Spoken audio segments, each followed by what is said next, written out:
Get frustrated. Okay. Thumb.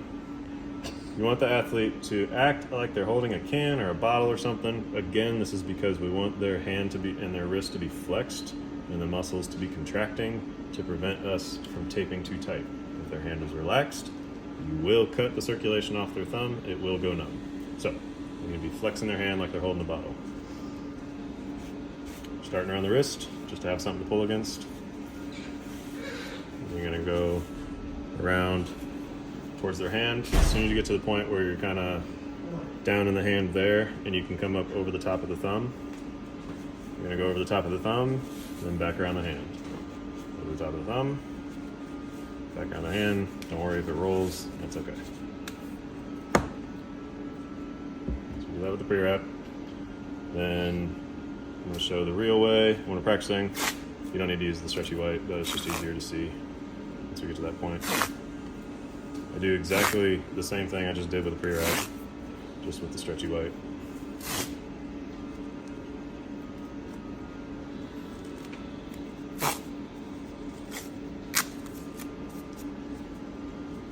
That really is just so when I go to tape their hand and their thumb, I don't tear the pre-wrap while I'm doing this. Okay, so the way I do it, and what we're trying to do is prevent the thumb from moving around in a specific direction that hurts them.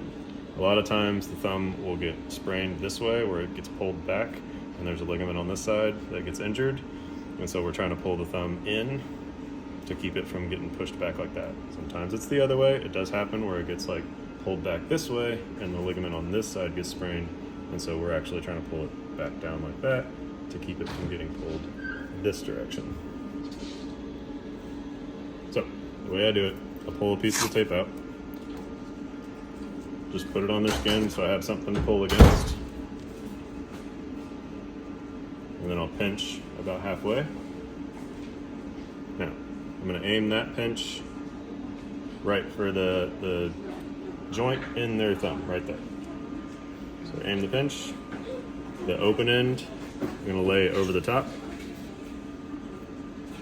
And the closed end with the tape roll, I'm going to lay over the other way, and I'm going to go around the wrist that way. So if the pain is they don't want it to go back like that, when I laid the open end over the top, I did that loosely and I'm not pulling at all. On this side, I don't want to pull it back like that because that's what hurts them. So I'm just loosely going there, and I want to pull their thumb in like that and then lay it down.